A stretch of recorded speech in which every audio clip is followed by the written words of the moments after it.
അണിയറയിലും തുടർന്ന് കഴിഞ്ഞ 5 വർഷമായി അരങ്ങിലും അദ്ദേഹം സജീവമായിട്ടുള്ള പ്രവർത്തനങ്ങൾ നടത്തുന്നുണ്ട്. കേന്ദ്ര IT വകുപ്പ് മന്ത്രി എന്നുള്ള നിലയ്ക്ക്, അതോടൊപ്പം തന്നെ സ്കിൽ ഡെവലപ്മെൻറ്റ് മന്ത്രാലയം കൈകാര്യം ചെയ്യുന്ന മന്ത്രി എന്നുള്ള നിലയ്ക്ക് അദ്ദേഹം വളരെ നല്ല പ്രവർത്തനമാണ് കാഴ്ചവെച്ച് മുന്നോട്ട് പോകുന്നത്. തിരുവനന്തപുരത്ത് വിഴിഞ്ഞം തുറമുഖം, അതോടൊപ്പം തന്നെ നമ്മുടെ വിമാനത്താവള വികസനം, ഇതൊക്കെ നടക്കുന്ന ഈ പശ്ചാത്തലത്തിൽ ലോകത്തിലെ തന്നെ ഏറ്റവും മികച്ച IT നഗരമാക്കി തിരുവനന്തപുരത്തെ മാറ്റിയെടുക്കുവാൻ വേണ്ടി ശ്രീ രാജീവ് ചന്ദ്രശേഖർജിയുടെ വിജയം നമ്മെ സഹായിക്കും. നമുക്കറിയാം, ലോകത്ത് തന്നെ ഏഷ്യയിൽ തന്നെ ഏറ്റവും ആദ്യമായി IT വികസനം ആരംഭിച്ച പട്ടണങ്ങളിൽ ഒന്നാണ് തിരുവനന്തപുരം. എന്നാൽ തിരുവനന്തപുരത്തിന് ശേഷം ആ പ്രവർത്തനം ആരംഭിച്ച പല പട്ടണങ്ങളെക്കാളും പിന്നിലാണ് ഇന്ന് നമ്മൾ. കാലാനുസൃതമായി വരുത്തേണ്ട മാറ്റങ്ങളും സഹായങ്ങളും ഗവൺമെൻറ്റുകൾ നൽകാത്തത് കൊണ്ടാണ് തിരുവനന്തപുരം IT മേഖലയിൽ ഹൈദരാബാദിനൊപ്പമോ ബാംഗ്ലൂരിനൊപ്പമോ വളരാൻ സാധിക്കാത്തത്. അതൊക്കെ തന്നെ പരിഹരിക്കുവാനും മുന്നേറ്റം നടത്തുവാനും രാജീവ് ചന്ദ്രശേഖരൻ്റെ വിജയത്തിന് സാധിക്കും എന്നുള്ള തരത്തിലുള്ള ആത്മവിശ്വാസവും പ്രതീക്ഷയുമാണ് ഞങ്ങൾക്കുള്ളത്. എക്കാലത്തും വിദ്യാഭ്യാസത്തെയും അതോടൊപ്പം തന്നെ വികസനത്തെയും സ്നേഹിക്കുന്ന തിരുവനന്തപുരത്തെ ജനങ്ങൾ പ്രവർത്തിച്ച എല്ലാ മേഖലയിലും വിജയം സമ്മാനിച്ച് മുന്നേറുന്ന രാജീവ് ചന്ദ്രശേഖരനും നരേന്ദ്രമോദി ഗവൺമെന്റിനെയും അനുഗ്രഹിക്കും, BJPയെ വിജയിപ്പിക്കുമെന്നുള്ള പ്രതീക്ഷയോടെയാണ് ഞങ്ങൾ ഈ തെരഞ്ഞെടുപ്പിൽ ഇറങ്ങുന്നത്. അതിനെല്ലാ മാധ്യമപ്രവർത്തകരുടെയും പൊതുസമൂഹത്തിൻ്റെയും സഹായം BJP തിരുവനന്തപുരം ജില്ലാ കമ്മിറ്റി പ്രതീക്ഷിക്കുക. പിന്നെ മറ്റൊന്ന്, UDF സ്ഥാനാർത്ഥി ഔദ്യോഗികമായി പ്രഖ്യാപിച്ചില്ലെങ്കിലും കഴിഞ്ഞ കുറച്ച് ദിവസമായിട്ട് രംഗത്തിറങ്ങിയിട്ടുണ്ട്. അപ്പോൾ ഇന്നലെ ഞാൻ ഒരു പോസ്റ്റർ കണ്ടു, കോൺഗ്രസിൻ്റെ ഒരു പോസ്റ്റർ കണ്ടു. UDF സ്ഥാനാർത്ഥി ശശി തരൂരിന് മണ്ഡലത്തിലേക്ക് സ്വാഗതം എന്നുള്ളൊരു പോസ്റ്റർ. അത് ഞാൻ കണ്ടു പല സ്ഥലങ്ങളിൽ. നിങ്ങൾ ശ്രദ്ധിച്ചോ എന്നറിയില്ല. അപ്പോൾ കോൺഗ്രസ് പാർട്ടി തീരുമാനിച്ച് അദ്ദേഹത്തെ സ്വാഗതം ചെയ്ത് തന്നെ ഇറക്കണമെന്ന് കോൺഗ്രസ് പാർട്ടി തീരുമാനിച്ചാണ് ആ പോസ്റ്റർ ഒട്ടിച്ചിരിക്കുന്നത്. അത് പാർട്ടി പ്രവർത്തകർ തീരുമാനിച്ചിരിക്കുകയാണ്, അദ്ദേഹത്തെ സ്വാഗതം ചെയ്യണം. 5 വർഷത്തിന് ശേഷം മണ്ഡലത്തിലേക്ക് വീണ്ടും ശശി തരൂരിന് പോകാൻ ഞാൻ ആലോചിക്കുകയാണ്. ഈ വ്യക്തിക്ക് ഏത് തരത്തിലാണ് അദ്ദേഹത്തിന് ജനങ്ങളെ നിങ്ങൾ കണ്ടില്ലേ ആ പോസ്റ്റർ? ശശി തരൂരിന് തിരുവനന്തപുരത്തേക്ക് സ്വാഗതം എന്നുള്ള പോസ്റ്റർ പല സ്ഥലങ്ങളിലും പതിച്ചിട്ടുണ്ട്. അപ്പോൾ അദ്ദേഹം കഴിഞ്ഞ 5 വർഷമായിട്ട് മണ്ഡലത്തിൽ ഇല്ലായിരുന്നു. അദ്ദേഹത്തെ വീണ്ടും സ്വാഗതം ചെയ്ത് വിളിക്കേണ്ട അവസ്ഥയാണെന്ന് കോൺഗ്രസ് പാർട്ടി തന്നെ സമ്മതിച്ചിരിക്കുന്ന ഒരു സാഹചര്യമാണ് കണ്ടത്. അതോടൊപ്പം തന്നെ കോൺഗ്രസ് പ്രവർത്തകർ തന്നെ പറയുന്ന അദ്ദേഹം ഒരു നനഞ്ഞ പടക്കമായി മാറിക്കഴിഞ്ഞു എന്നാണ്. 15 വർഷം മുമ്പ് വമ്പൻ വിപ്ലവം സൃഷ്ടിക്കുമെന്ന് പറഞ്ഞുകൊണ്ട് ഇവിടെ വന്നിട്ട് അന്ന് പറഞ്ഞ കാര്യങ്ങൾ തന്നെയാണ് ഇന്നും പറയുന്നത്. മറ്റൊന്ന്, ശശി തരൂരിനെ വിജയിപ്പിക്കാൻ വേണ്ടി 2009-ലും 2011-ലും പരിശ്രമിച്ച തിരുവനന്തപുരത്തെ പല പ്രഗത്ഭ വ്യക്തികളുമുണ്ട്.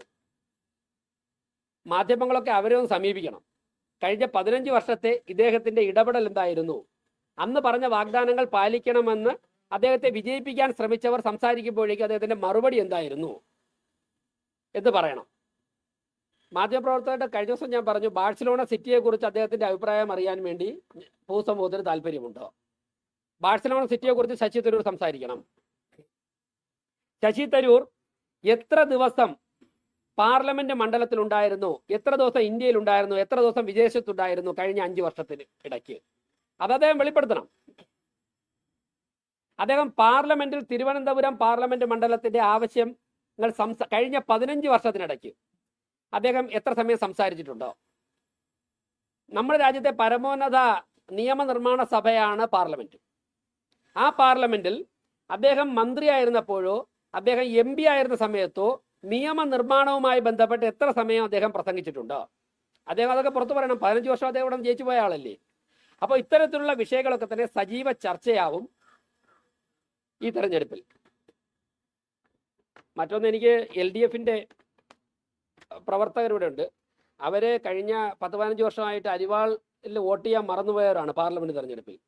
അപ്പോൾ ഇപ്പോൾ അവർക്ക് ശ്രീ പന്ന്യൻ രവീന്ദ്രൻ ഒരു മുതിർന്ന നേതാവാണ്. അരിവാളിൽ വോട്ട് ചെയ്യാൻ കിട്ടുന്ന ഒരു സുവർണ അവസരമാണ് അവർക്ക്.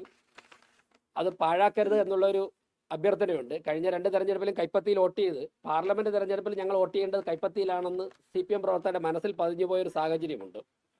അത് ഇത്തവണ അവർ തിരുത്തുമെന്നാണ് പ്രതീക്ഷിക്കുന്നത്. വേറെന്തെങ്കിലും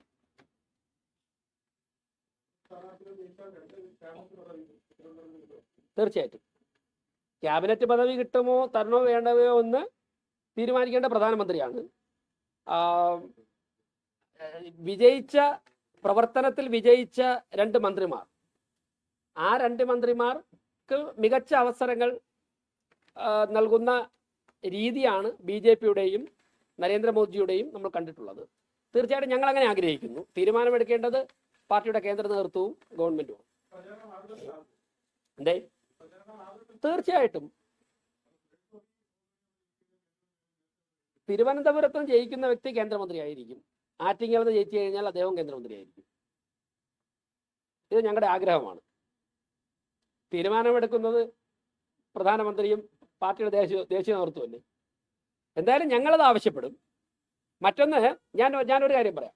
നരേന്ദ്രമോദി ഉൾപ്പെടുന്ന പാർലമെന്ററി ബോർഡ് തിരുവനന്തപുരമുള്ള ഒരു സ്ഥലത്ത്, BJP 2ാം സ്ഥാനത്ത് എത്തി നിൽക്കുന്ന സ്ഥലത്ത് രാജീവ് ചന്ദ്രശേഖർജിയെ പോലുള്ള ഒരാളിനെ മത്സരിക്കാൻ അയക്കുമ്പോൾ തിരുവനന്തപുരത്തിന്റെ അനന്തമായ സാധ്യതകൾ കേരളത്തിന് രാജ്യത്തിനും പ്രയോജനപ്പെടണം എന്നുള്ള ചിന്താഗതിയോടെ തന്നെയാണ് അയക്കുന്നത്.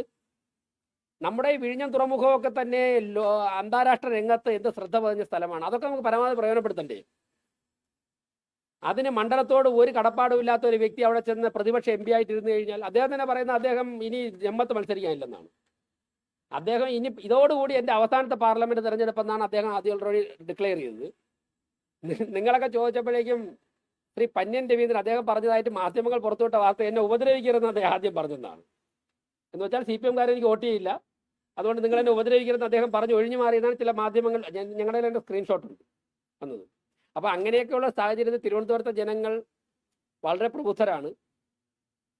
അവർ വികസനത്തെ ഇഷ്ടപ്പെടുന്നവരാണ്, വിദ്യാഭ്യാസത്തെയും ഉന്നത രാഷ്ട്രീയ സംസ്കാരത്തെയും ഇഷ്ടപ്പെടുന്നവരാണ്. അതുകൊണ്ട് തന്നെ രാജീവ് ചന്ദ്രശേഖരനെയും നരേന്ദ്രമോദിയെയും അവർ അനുഗ്രഹിക്കും.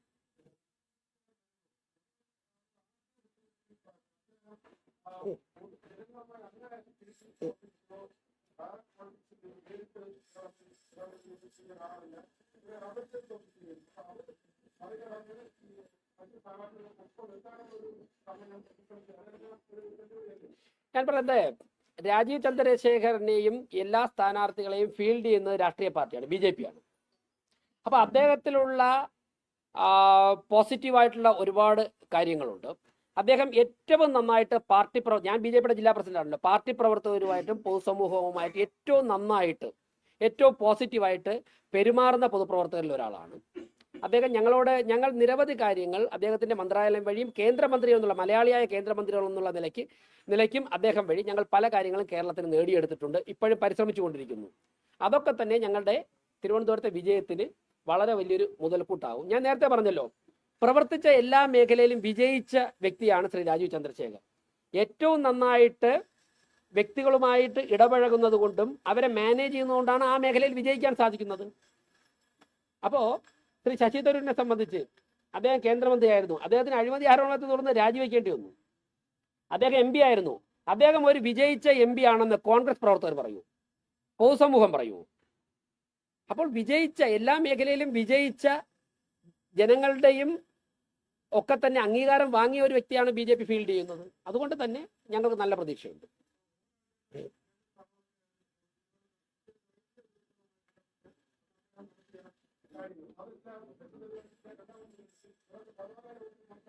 യെസ് യെസ്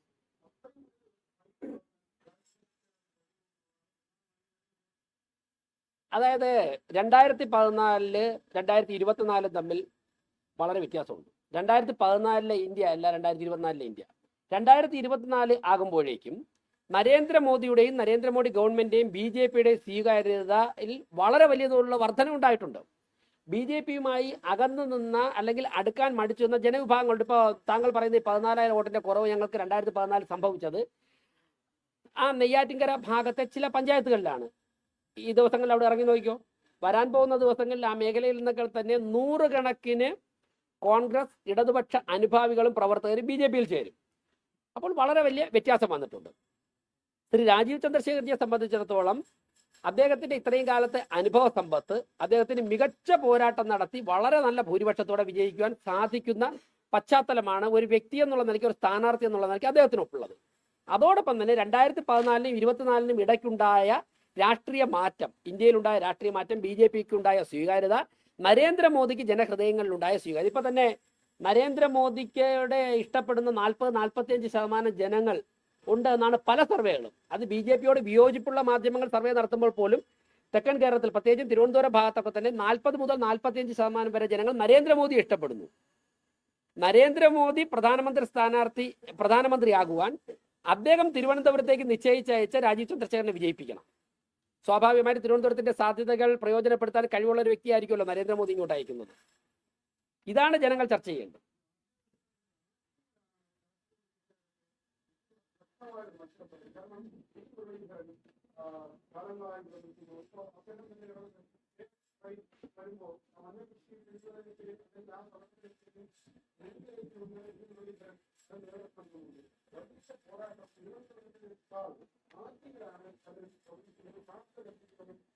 ഏറ്റവും നല്ല പ്രവർത്തനം നടക്കുന്ന മണ്ഡലങ്ങളിലൊന്നാണ് ആറ്റിങ്ങൽ. ഏറ്റവും നല്ല പ്രവർത്തനം നടക്കുന്ന മണ്ഡലങ്ങളിലൊന്നാണ് തൃശ്ശൂർ. അതേ കാറ്റഗറിയിൽ പ്രവർത്തനം നടക്കുന്ന മണ്ഡലങ്ങളിലൊന്നാണ് പത്തനംതിട്ട. ഈ മണ്ഡലങ്ങളൊക്കെ തന്നെ ഇപ്പം നിങ്ങളെ ഞാൻ ചോദിക്കട്ടെ, അത് ഞങ്ങൾക്ക് ഏറ്റവും അഭിമാനമുള്ള കാര്യമല്ലേ? പണ്ട് എല്ലാ മാധ്യമങ്ങളും തിരുവനന്തപുരത്തിനെ ചർച്ച ചെയ്യും. തിരുവനന്തപുരത്തിനെ നിങ്ങൾ ചർച്ച ചെയ്ത് തിരുവനന്തപുരത്ത് വസ്തുത ഉള്ളതും വസ്തുത ഇല്ലാത്തതൊക്കെ വാർത്ത കൊടുക്കരുത്. ഇപ്പം നിങ്ങൾക്ക് തന്നെ സാധിക്കുന്നില്ല. തിരുവനന്തപുരമാണോ മികച്ചത്, പത്തനംതിട്ടയാണോ മികച്ചത്, തൃശ്ശൂരാണോ മികച്ചത്? അങ്ങനെ വരുമ്പോൾ ഇപ്പൊ 12 മണ്ഡലങ്ങളും ഒന്നാമത്തെ കാറ്റഗറിയിൽ നിൽക്കുന്ന മണ്ഡലങ്ങളായി മാറി. ഒരു തെരഞ്ഞെടുപ്പ് കൂടി കഴിയുമ്പോഴേക്കും 20 മണ്ഡലങ്ങളിലും BJP വിജയിക്കുമെന്നുള്ള നിലയ്ക്ക് ചർച്ച ചെയ്യേണ്ട ഒരു സാഹചര്യം വരും. ഞാൻ ചോദിക്കട്ടെ, കഴിഞ്ഞ തെരഞ്ഞെടുപ്പിൽ ഇത്രത്തോളം മണ്ഡലങ്ങൾ BJP വിജയിക്കുമെന്ന് ചർച്ച ചെയ്യാൻ സാധിച്ചിട്ടില്ലല്ലോ. ഇന്നിപ്പോൾ അത് 1-ൽ നിന്നും, പണ്ടൊരു തിരുവനന്തപുരം മാത്രമേ ഉണ്ടായിരുന്നുള്ളൂ, ഇന്ന് 1-ൽ നിന്നും 12-ലേക്ക് എത്തി. 2029 തെരഞ്ഞെടുപ്പ് ആകുമ്പോൾ 20 മണ്ഡലങ്ങളിലും ഒരേ തരത്തിൽ ജയസാധ്യത ചർച്ച ചെയ്യുന്ന ഒരു സാഹചര്യമുണ്ട്. അതിലേക്കാണ് BJP പ്രവർത്തിക്കുന്നത്.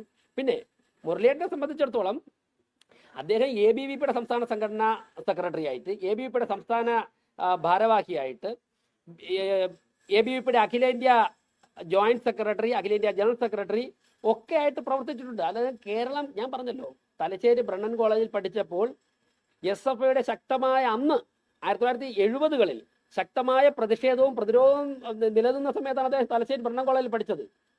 അവിടെ ABVPയുടെ കണ്ണൂർ ജില്ലയിൽ ഒരു താലൂക്ക് പ്രസിഡന്റ് ആയിരുന്നു അദ്ദേഹം. അദ്ദേഹത്തെ നിരവധി വർഷങ്ങളോളം CPM SFI വേട്ടയാടിയിട്ടുണ്ട്. അതിനെയൊക്കെ പ്രതിരോധിച്ചു വന്നിട്ടുള്ള ഒരു എക്സ്പീരിയൻസ് ഉണ്ട്. അദ്ദേഹം കാസർഗോഡും തിരുവനന്തപുരത്തേക്ക് നടത്തിയ ഒരു പദയാത്രയുണ്ട്. അതൊക്കെ കേരളത്തിൽ ചരിത്രം സൃഷ്ടിച്ച പദയാത്രയാണ്. അത് 2010-11 ശേഷമൊക്കെ ഉണ്ടായ കേരളത്തിലുണ്ടായ മുന്നേറ്റം, കുമ്മനം രാജേട്ടൻ പ്രസിഡന്റ് ആയിരുന്നപ്പോഴേക്കും കേരളത്തിലുണ്ടായ വിജയം, ഇതൊക്കെ തന്നെ ഒരു തുടർച്ചയായിട്ട് കൊണ്ടുവരുന്നതിൻ്റെ അടിത്തറ പാകിയ പ്രധാനപ്പെട്ട നേതാക്കന്മാരാണല്ലോ മുരളീധരൻ. അപ്പോൾ അദ്ദേഹത്തിന് കൂടുതൽ പ്രവർത്തന പരിചയം കേരളത്തിലുണ്ട്. അത് ഗുണം ചെയ്യും. ആ ആ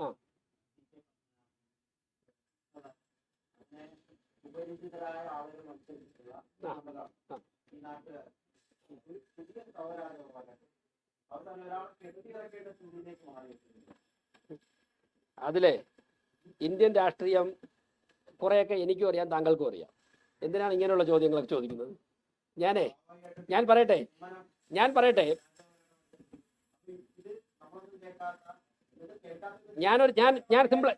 ഞാൻ സിമ്പിളായിട്ടൊരു കാര്യം ചോദിക്കട്ടെ. രാഹുൽ ഗാന്ധി വയനാട്ടിൽ മത്സരിച്ച അദ്ദേഹം അറിഞ്ഞില്ല. സോണിയാഗാന്ധി ബെല്ലാരി പോയി മത്സരിച്ച അദ്ദേഹം അറിഞ്ഞില്ല. അമേഠിയിൽ റായ്ബറേലിയിൽ നെഹ്റു കുടുംബം വർഷങ്ങൾ കൊണ്ട് മത്സരിക്കുന്ന, ഇറ്റലിയിൽ നിന്ന് ജനിച്ച ആള് റായ്ബറേലിയിൽ മത്സരിക്കുന്നത് അദ്ദേഹം അറിഞ്ഞില്ല.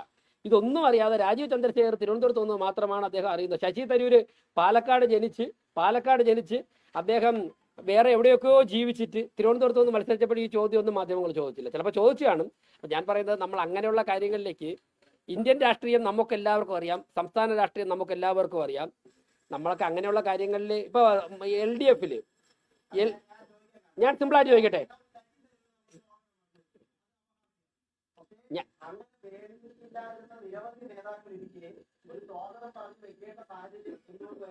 ഞാൻ അതിന് സ്വാഗതം പറഞ്ഞ് 2009 വച്ചിരുന്നെങ്കിൽ ഞാൻ ഈ ചോദ്യം ചോദിക്കില്ല. Let me complete. ഞാൻ പറയട്ടെ, ഞാൻ എൻ്റെ പോയിന്റിലേക്ക് വരട്ടെ. അങ്ങനെ ചോദ്യം എനിക്ക് മനസ്സിലായി. 2009 ശശി തരൂരിന് സ്വാഗതം എന്ന് പറഞ്ഞ് പോസ്റ്റ് അടിച്ചെങ്കിൽ ഞങ്ങൾ ഈ ചോദ്യം ഉന്നയിക്കില്ലായിരുന്നു. 15 കൊല്ലം MP ആയിരുന്ന ഒരു വ്യക്തിക്ക് മണ്ഡലത്തിലേക്ക് സ്വാഗതം എന്ന് കോൺഗ്രസ് നേതൃത്വം ഒരു പോസ്റ്റ് അടിച്ചൊട്ടിക്കുമ്പോഴാണ് അതിൻ്റെ അഭംഗി, അതിൻ്റെ അനൗചിത്യം ഞങ്ങൾ ചോദ്യം ചെയ്യുന്നത്. മാത്രവുമല്ല, ഞങ്ങൾ പറയുന്ന അക്രമിട്ട് ശരിയാണെന്ന് അവർ തന്നെ സമ്മതിക്കുകയില്ലേ? ആണല്ലോ.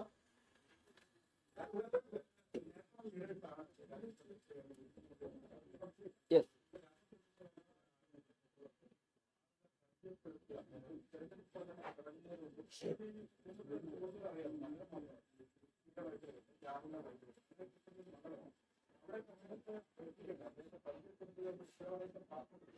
അല്ല, ഒരു പാർട്ടി ഒരു തിരഞ്ഞെടുപ്പിനെ ജയിക്കാൻ, ഒരു തിരഞ്ഞെടുപ്പിനെ ഒരു പാർട്ടി നേടുമ്പോൾ പാർട്ടിക്ക് ഒരുപാട് ഉത്തരവാദിത്തങ്ങളുണ്ട്. ഞങ്ങൾക്ക് ഒരുപാട് കാര്യം മാധ്യമം, ഞങ്ങൾ ഇന്നലെ വൈകുന്നേരം സ്ഥാനാർത്ഥിയെ പ്രഖ്യാപിച്ചു. ഞങ്ങളുടെ ജോലി, ഞങ്ങൾ ഇന്നലെ രാത്രി പ്രധാനപ്പെട്ട നേതാക്കന്മാർ ഒരുമിച്ചിരുന്നു. 1 by 1 ആയിട്ട് ഓരോ ദിവസം ചെയ്യേണ്ട ഞങ്ങളുടെ ഉത്തരവാദിത്തത്തെക്കുറിച്ച് ഞങ്ങൾക്ക് ചർച്ച ചെയ്തു.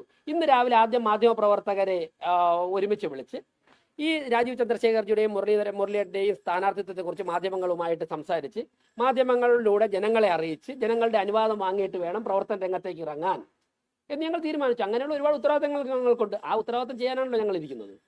ഞങ്ങളുടെ ബൂത്ത് തലത്തിൽ പ്രവർത്തകരുണ്ടല്ലോ, അവർ ആ ഉത്തരവാദിത്തത്തെ ഏറ്റെടുത്തിറങ്ങി കഴിഞ്ഞു. ഇന്നലെ 6 മണിക്ക് പ്രഖ്യാപിച്ചു. 6:10 ആയപ്പോഴേക്കും തിരുവനന്തപുരം നഗരത്തിന്റെ പല ഭാഗങ്ങളിലും ചുവരെഴുതി. 7 മണിയായപ്പോഴേക്കും ബോർഡ് വെച്ചു. പോസ്റ്റർ പ്രിന്റ് ചെയ്ത് രാത്രി 3 മണിക്ക്, വെളുപ്പിന് 3 മണിക്ക് ഒന്ന് മണ്ഡലങ്ങൾ വിതരണം ചെയ്ത് കഴിഞ്ഞു. ഇന്ന് ഉച്ചയ്ക്ക് 2 മണിക്ക് ഞങ്ങളുടെ ജില്ലാ കോർ കമ്മിറ്റി ചേരുകയാണ്. 3 മണിക്ക് മണ്ഡലം പ്രസിഡന്റുമാരും സംഘടനാ ചാർജുള്ള പ്രഭാരിമാരും യോഗം ചേരുകയാണ്. നാളെ വൈകുന്നേരം, അത് ഞാൻ നിങ്ങളുടെ നേരത്തെ പറയാൻ വിട്ടു, നാളെ വൈകുന്നേരം 6 മണിക്ക് രാജീവ് ചന്ദ്രശേഖർ തിരുവനന്തപുരത്തെത്തും. അദ്ദേഹത്തിന് വിമാനത്താവളത്തിൽ പാർട്ടി പ്രവർത്തകർ സ്വീകരണം നൽകും. അതിനെ തുടർന്ന് നടക്കുന്ന പാർട്ടിയുടെ പ്രവർത്തക യോഗത്തിൽ അദ്ദേഹം പങ്കെടുക്കും. അവിടെ നിന്ന് സ്ഥാനാർത്ഥി രംഗത്തിറങ്ങി പ്രവർത്തനങ്ങൾ ആരംഭിക്കുകയാണ്. ഏതോ പ്രവർത്തനം ചിട്ടപ്പെടുത്തുന്നതിൻ്റെ ഭാഗമായിട്ട് ഞങ്ങൾ ഇന്ന് ഉച്ചയ്ക്ക് 2 മണിക്ക് പാർട്ടിയുടെ ജില്ലാ നേതൃയോഗം ചേരും. 3 മണിക്ക് മണ്ഡലം പ്രസിഡന്റുമാരുടെ യോഗമുണ്ട്. അത് മുതൽ കാര്യങ്ങൾ പറഞ്ഞു. അതെ അതെ അതെ അതെ ആ അല്ല, ഞങ്ങൾ CPM പ്രവർത്തകരോട് പറയുന്നത്, പന്ന്യൻ രവീന്ദ്രൻ മുതിർന്ന നേതാവാണ്. അദ്ദേഹത്തിന്റെ റിട്ടയർമെന്റ് മൂഡിലാണ് അദ്ദേഹത്തിന് മാന്യമായിട്ടുള്ള ഒരു യാത്രയയപ്പ് നൽകണമെന്നുണ്ടെങ്കിൽ നിങ്ങൾ LDFന്റെ വോട്ട് LDFനെ പിടിക്കണം.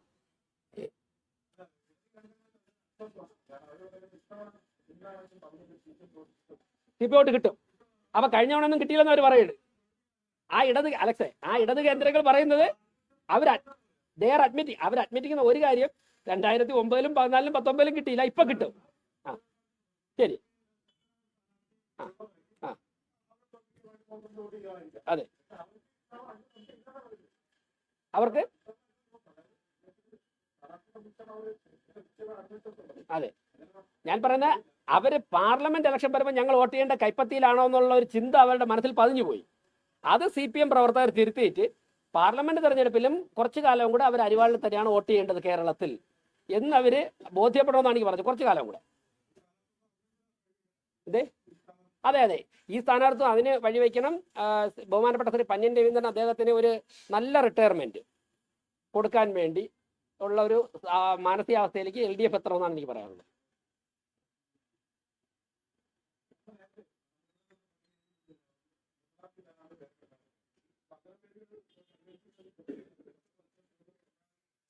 തിരുവനന്തപുരത്ത് നിന്ന് ലഭിക്കാൻ പറ്റുന്ന ഏറ്റവും മികച്ച സ്ഥാനാർത്ഥിയാണ് ലഭിച്ചിരിക്കുന്നത്. തിരുവനന്തപുരത്ത് കൊടുത്ത പട്ടികയിൽ രാജീവ് ചന്ദ്രശേഖറിന്റെ പേര് ഏറ്റവും പ്രധാനപ്പെട്ട പേരുകളിൽ ഒന്നാണ്. കേരളത്തിൽ നിന്ന് കൊടുത്ത പേരുകളിൽ ഒന്നാണ്.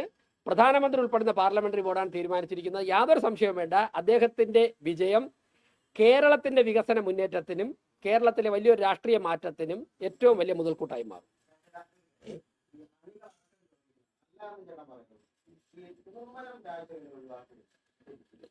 ആരാ പറഞ്ഞു ഒഴിവാക്കിയത്?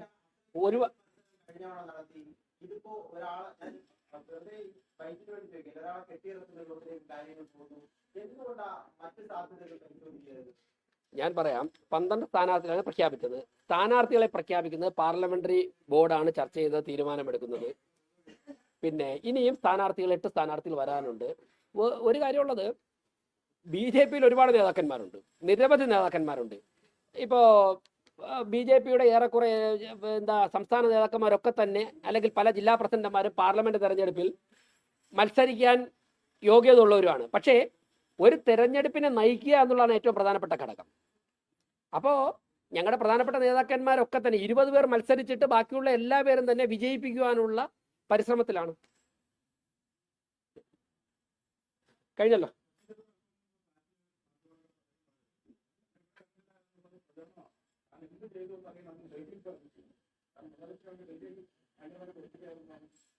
അതെ, ഞാൻ എല്ലാം കൂടെ ഒരു സമയത്ത് ഉത്തരം പറഞ്ഞാൽ അദ്ദേഹം ഡൽഹിയിൽ അല്ലല്ല, ഞാൻ പറയട്ടെ, ഞാൻ തിരിച്ചു വെച്ചോട്ടെ. അദ്ദേഹം ഡൽഹിയിൽ പുറത്ത് പറയാൻ പറ്റാത്ത പ്രവർത്തനമാണ് നടത്തിയത്.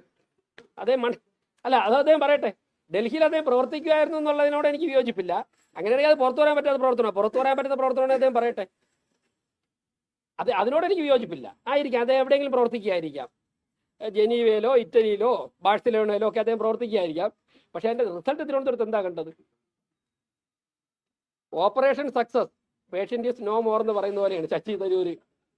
ഓപ്പറേഷൻ വിജയിച്ചു, രോഗി മരിച്ചുപോയി. ശശി തരൂർ 15 വർഷം തിരുവനന്തപുരത്തിന് വേണ്ടി പ്രവർത്തിച്ചു എന്നാണ് അദ്ദേഹം പറയാം. പക്ഷെ തിരുവനന്തപുരത്ത് അതൊന്നും കാണാനില്ല, അല്ലേ? അദ്ദേഹം വരുന്നതിന് മുമ്പ് കടൽ കുറെ കൂടി അകത്തോട്ടായിരുന്നു. അദ്ദേഹം 15 വർഷം MP ആയിരുന്നപ്പോഴേക്കും കടൽ ഏകദേശം ശംഖുമൊക്കെ എടുത്തോണ്ട് പോയി. എയർപോർട്ട് റോഡ് തകർന്നു കിടന്ന കണ്ടില്ലേ? എന്നാൽ നിങ്ങൾ അന്വേഷിച്ച് നോക്ക്, നമ്മുടെ കൊല്ലങ്കോടിനോട്, കേരള തമിഴ്നാട് അതിർത്തിയിലെ കൊല്ലങ്കോടിനോട് ചേർന്ന് നീരോടി എന്ന് പറയുന്ന ഒരു ഗ്രാമമുണ്ട്. ശശി തരൂരിന് വളരെ നല്ല രീതിയിൽ വോട്ട് കിട്ടുന്ന കൊല്ലങ്കോട് പൊഴിയൂർ പ്രദേശത്തിനോട് ചേർന്ന് കിടക്കുന്ന നീരോടി എന്ന് പറയുന്ന ഗ്രാമത്തിൽ കരയിൽ കയറുന്നത് ഇപ്പോൾ ഇല്ല, തീരശോഷണമില്ല. എങ്ങനെയാ? ശ്രീ പൊൻ രാധാകൃഷ്ണൻ കേന്ദ്രമന്ത്രിയായിരുന്നപ്പോൾ നരേന്ദ്രമോദി ഗവൺമെന്റിലെ തീരശോഷണം അവസാനിപ്പിക്കുവാനുള്ള വിവിധ പദ്ധതികളിലെ ഫണ്ട് ഉപയോഗിച്ചുകൊണ്ട് അവിടെയൊക്കെ തന്നെ പുലിമുട്ട് നിർമ്മിച്ചു. ആ മേഖലയിൽ ഇപ്പൊ ജനങ്ങളുടെ വീടുകൾ കടലെടുക്കുന്നില്ല. എന്നാൽ അതിനോട് ചേർന്ന് കിടക്കുന്ന കൊല്ലങ്കോട് പൊഴിയൂർ പ്രദേശം മുതൽ നമ്മുടെ കേരളത്തിലെ കടലോര മേഖല മുഴുവനും കടൽക്ഷോഭത്തിൽ വീടുകൾ കടൽ പോവുകയാണ്. അവിടെ പള്ളികൾ കടലിൽ പോവുകയാണ്. ശശി തരൂർ 15 വർഷം ഇത് സംരക്ഷിക്കാൻ വേണ്ടി, തടയുവാൻ വേണ്ടി എന്താ ചെയ്തത്? എന്തുകൊണ്ട് തമിഴ്നാട്ടിൽ നിർമ്മിച്ച പുലിമുട്ട്, അവിടെ BJP സംസ്ഥാന സർക്കാർ BJP അല്ലല്ലോ, അവിടെ പൊൻ രാധാകൃഷ്ണൻ കേന്ദ്രമന്ത്രി ആയിരുന്നപ്പോഴാണ് അവിടെ പുലിമുട്ട് കൊടുത്തത്. അവിടുത്തെ ആൾക്കാർ പറയുന്നുണ്ട് ഇദ്ദേഹം 15 വർഷം ഡൽഹി പ്രവർത്തിക്കുന്നത് എന്തായിരുന്നു, ഇവിടെ റിസൾട്ട് ഉണ്ടായിട്ടുണ്ടോ? മറുപടി പറയട്ടെ അദ്ദേഹം. കുറച്ച് കഴിയട്ടെ, നമുക്കൊരു ചർച്ച വയ്ക്കാം എല്ലാ സ്ഥാനാർത്ഥിയെ കൂടെ വിളിച്ചിട്ട്. 15 വർഷം അദ്ദേഹം ഡൽഹി പ്രവർത്തിച്ച് ഇവിടെ എന്താണെന്ന് കാണിക്കാമല്ലോ. ഞാൻ അദ്ദേഹത്തോട് ഏഷ്യാനെറ്റ് ഒരു സ്ഥാനാർത്ഥിയോട് ചോദിക്കാവുന്ന ഒരു പരിപാടി സംഘടിപ്പിച്ചു. അപ്പോൾ അതിൽ CPM-ൻ്റെയും ഒക്കെ നേതാക്കന്മാരും BJP-യുടെ ജില്ലാ പ്രസിഡന്റ് എന്നുള്ള നിലയ്ക്ക് ഞങ്ങളൊക്കെ ചോദിച്ചു, ശശി തരൂർ 15 വർഷം എന്താണ് ഈ MP ചെയ്തത്? ഈ MP സമ്പൂർണ്ണ പരാജയമായിരുന്നു ഞങ്ങൾ പറഞ്ഞു. അദ്ദേഹം അതിന് മറുപടി പറഞ്ഞത്, ഓറക്കിളിൻ്റെ CEO-യുമായിട്ട് ഞാനൊരു ഓൺലൈൻ ചർച്ച നടത്തിയെന്നാണ്. ഓറക്കിളിൻ്റെ CEO-യുമായിട്ട് ഞാനൊരു ഓൺലൈൻ ചർച്ച നടത്തി എന്നാണ് അദ്ദേഹം അതിന് പറഞ്ഞ മറുപടി. 15 വർഷം കൊണ്ട് ഓറക്കിളിൻ്റെ CEO-ആയിട്ട് അദ്ദേഹം ഓൺലൈൻ ചർച്ച നടത്തി ഇവിടുത്തെ സാധാരണക്കാർക്ക്, ഇവിടുത്തെ നാട്ടിൽ എന്ത് ഗുണമുണ്ടായി അദ്ദേഹം പറയട്ടെ. അല്ല, ഒന്നും പറഞ്ഞിട്ടില്ല. അത് യൂട്യൂബിലുണ്ട്, നോക്കി അറിയാം. ഏഷ്യാനെറ്റിൽ ടെലികാസ്റ്റ് ചെയ്ത പ്രോഗ്രാമാണ്. അപ്പോൾ വരാൻ പോകുന്ന 40 ദിവസങ്ങളിൽ ഇതൊക്കെ ചർച്ചയാവും. കോവിഡ് സമയത്ത് എവിടെയായിരുന്നു? ഓഖി സമയത്ത് എവിടെ? അതൊക്കെ ജനങ്ങളോട് പറയേണ്ടി വരും. അദ്ദേഹത്തിൻ്റെ പാസ്പോർട്ട് അദ്ദേഹം ജനങ്ങളുടെ മുമ്പേ കാണിക്കണം. ഞാൻ ഇത്ര ദിവസം ഇന്ത്യയിലായിരുന്നു, ഇത്ര ദിവസം വിദേശത്തായിരുന്നു. അദ്ദേഹം കഴിഞ്ഞ 15 കൊല്ലം കൊണ്ട് ഡൽഹിയിൽ താമസിക്കുന്നത് ഈ നാട്ടിലെ നികുതി കൊടുക്കുന്ന ജനങ്ങളുടെ പണം ഉപയോഗിച്ചുകൊണ്ട് ജനങ്ങൾക്ക് വേണ്ടിയാണ്. അദ്ദേഹം ഡൽഹിയിലേക്ക് യാത്ര ചെയ്യുന്നത് ഈ നാട്ടിലെ ജനങ്ങളുടെ പണം ഉപയോഗിച്ചുകൊണ്ട് ഗവൺമെന്റ് കൊടുക്കുന്ന വിമാന ടിക്കറ്റിലാണ്. He's responsible. അദ്ദേഹം പറയേണ്ടി വരും. അല്ലാതെ 4 ഇംഗ്ലീഷ് പറഞ്ഞിട്ട് അദ്ദേഹത്തിന് പോകാൻ പറ്റില്ല. അപ്പൊ അതൊക്കെ നമുക്ക് ചർച്ച ചെയ്യാൻ വരാൻ പോകുന്ന ദിവസം. എന്തേ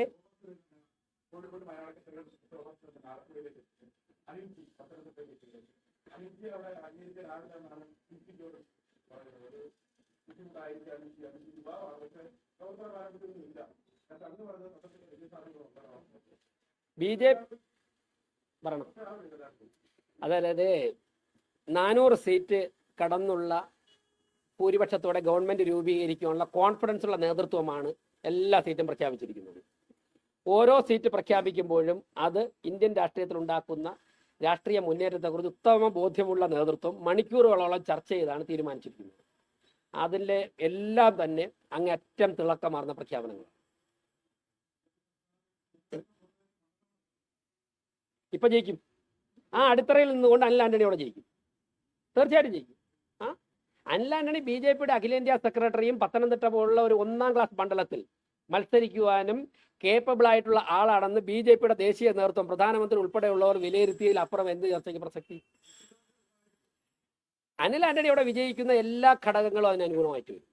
PC ജോർജ്, ഷോൺ ജോർജ്, K സുരേന്ദ്രൻജി, അതുപോലെ തന്നെ പത്തനംതിട്ടയിലെ മുതിർന്ന നേതാക്കന്മാർ എല്ലാ പേരും ഉൾപ്പെടെ വന്നിട്ട്, ഞാനതാ പറഞ്ഞത്, K സുരേന്ദ്രൻജി അവിടെ 3 ലക്ഷം വോട്ട് പിടിച്ചല്ലോ. ആ ബേസിൽ നിന്നുകൊണ്ട് അനിൽ ആന്റണി അവിടെ വിജയിക്കും. ഒരു കാര്യം സന്തോഷമുണ്ട്, പണ്ട് തിരുവനന്തപുരം മാത്രം ഫോക്കസ് ചെയ്ത് മാധ്യമങ്ങൾ നടത്തിക്കൊണ്ടിരുന്ന ചർച്ച ഇന്ന് ഞാൻ നേരത്തെ പറഞ്ഞ 12 മണ്ഡലങ്ങളിലേക്കും വ്യാപിക്കുന്നു എന്നുള്ളത് BJP എന്നുള്ള രാഷ്ട്രീയ പാർട്ടിയെ സംബന്ധിച്ച് വളരെ നല്ല പ്രതീക്ഷയാണ് നൽകുന്നത്. അതെ, അല്ല ഞാൻ ഈ 12 മണ്ഡലങ്ങളുടെ ഒരുമിച്ച് തന്നെയാണ് പറയുന്നത്. ഇനി അടുത്ത 8 കൂടെ വരും.